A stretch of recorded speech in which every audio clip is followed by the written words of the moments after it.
दर्शकों नमस्कार। हम आपका अपने चैनल में स्वागत करते हैं।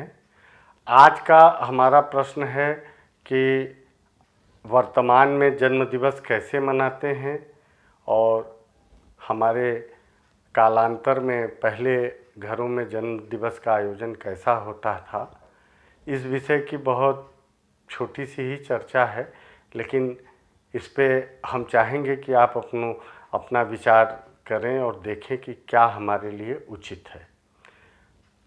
जन्मदिन एक ऐसा उत्सव है जिसमें सारा परिवार उसको बहुत ही खुशी और आनंद के संग मनाता है और छोटे बच्चों के लिए वो बहुत ही आनंद का समय होता है कि उसमें उनके समकक्ष, उनके इष्ट मित्र, सगे संबंधी सभी लोग उपस्थित होते हैं और उस दिन उनके लिए कुछ न कुछ उपहार लेके सभी आते हैं। तो ये उनके लिए ये वर्ष भर इस अवसर का इंतज़ार करते हैं कि हमारा जन्मदिन कब मने और कब लोग इकट्ठे हों और कब हम लोग खूब आनंद और नाचे गाएं, खाएं पिएं, जो भी संभव है। नई परंपरा के अंतर्गत एक तो बहुत सी जो पुरानी प्रचलित चीज़ें थी उनको हम लोग धीरे धीरे छोड़ते चले आए, उनकी चर्चा हम आगे करेंगे। और बाकी आजकल मुख्य आयोजन में केक काटने का एक प्रचलन बहुत तेज़ी से बढ़ा है और वो सभी के घरों में बढ़ा है, सभी वर्गों में बढ़ा हुआ है। उससे मुझे कोई आपत्ति नहीं है, लेकिन उसका एक पक्ष जो उसमें मोमबत्ती इत्यादि वर्ष की संख्या के अनुसार जलाते हैं और फिर उसको मुंह से फूंक के बुझा देते हैं और उस मध्य फिर केक काटते हैं और उसका वितरण होता है। तरह तरह से उसके आयोजन के आनंद हेतु सारा क्रियाकलाप होता है। उन सब से मुझे कोई आपत्ति या मैं आलोचना नहीं करना चाहता हूँ, उद्देश्य भी नहीं है। लेकिन सबसे उसमें मुख्य पक्ष ये है कि हमारे हिंदू संस्कृति के अंदर कोई भी अच्छा कार्य हो, कोई भी विशेष पर्व हो, उसमें दीप जलाने का महत्व है, न कि दीप बुझाने का महत्व है। ये ज़रूर सोचेंगे कि उसके पीछे क्या उद्देश्य है। और एक देसी कहावत है कि देखा देखी पाप और देखा देखी पुण्य। हम विदेशों के पैटर्न पे उनके तौर तरीक़ों को अपनाते हुए इस तरह का आयोजन कर रहे हैं, तो इसके पीछे आधार भी कुछ होना चाहिए जिससे हमको उसका लाभ मिले और उसका कोई अर्थ हो जो हम आगे की पद्धति और वर्षगांठ के क्रम में उसको अपनाएं। हमारे पुराने समय में जो वर्षगांठ, जन्मदिन, जन्म उत्सव मनाने की प्रक्रिया रही है, वो मनुष्यों के संग देवी देवताओं का भी जन्म उत्सव मनाते हैं। भगवान राम का, भगवान कृष्ण का, अन्य जो सिद्ध महापुरुष हुए हैं उनके भी जन्म उत्सव मनाने का हमारे यहाँ विधान है। इसको पुराने उसमें अब्द पूर्ति भी कहते हैं, लेकिन उसका जो क्रम था वो आधार से युक्त क्रम था। उसको अगर आप समझें, जानें, तो आपसे निवेदन है कि ज़रूर नई विधा को अपनाते हुए पुरानी अच्छी चीज़ों को आप न छोड़ें। हमारे उसमें जन्मदिन में विशेष रूप से काली तिल, सफ़ेद तिल, इन दोनों का उपयोग होता था। काली तिल, तिलोदकम स्नानम का विधान है कि तिल और जल में थोड़ा तिल मिला के उस दिन अवश्य स्नान कराना चाहिए।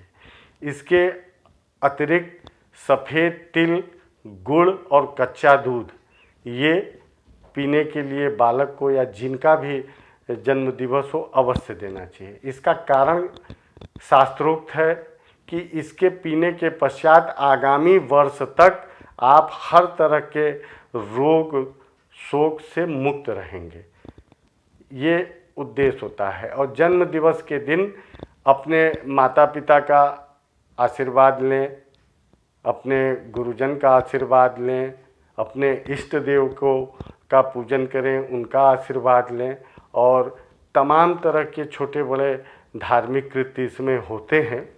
सर्वप्रथम अगर आप समर्थ हैं और वैसी परिस्थितियां हैं तो ब्राह्मण के द्वारा स्वस्ति वाचन, पुण्यावाचन अवश्य करना चाहिए। दूसरी चीज़, इसमें अगर हवन इत्यादि कराना चाहें तो आयुर् मंत्र से, आम के पल्लव से 108 मंत्र के द्वारा अपने आयु वृद्धि के लिए इसमें हवन कराने का भी विधान शास्त्रों में निहित है। समर्थ हैं तो आप उस दिन अपने गरीब तबकों के लिए, असहाय लोगों के लिए अन्न, वस्त्र या जो भी उनकी ज़रूरत की चीज़ें हैं उनको भी अवश्य दान करना चाहिए। एक प्रथा और बहुत पुरानी है, वो इस जन्मदिन के अवसर पे तुलादान का अर्थ ये है कि अपने जिसका जन्मदिन हो उसके वजन के अनुसार अन्न, सुवर्ण, रजत या द्रव्य जो भी संभव हो उसका दान अवश्य करना चाहिए। इससे आरोग्यता की भी प्राप्ति होती है और आपके स्वास्थ्य का क्रम अच्छा रहता है। ये करना बहुत आवश्यक है। और उस मध्य हमारे पुरानी परंपरा में कुछ चीज़ें बहुत ही उपयोगी थी। उनका उपयोग करने से आयुर्वर्धन, प्रसन्नता की प्राप्ति होती थी।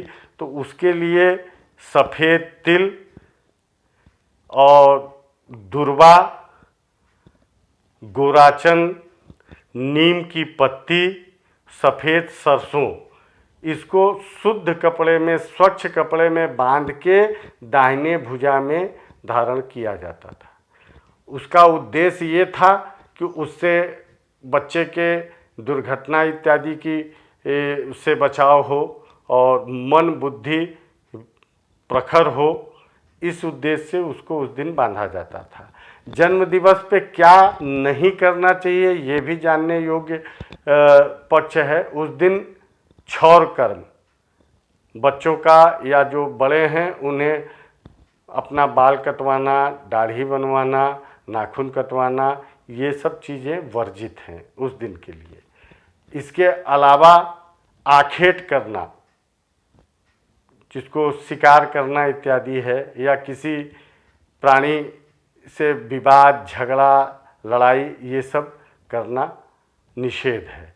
और इन दोनों चीज़ों को आप अपने ध्यान में रखें और विचार करें कि हमारी पौराणिक स्थितियां जो थीं वो कैसी थीं, उनका आधार क्या था, उनका लाभ क्या था, आज वर्तमान में जो हम कार्य कर रहे हैं उसका क्या आधार बन रहा है, क्या लाभ है, ये सोचना आपका है।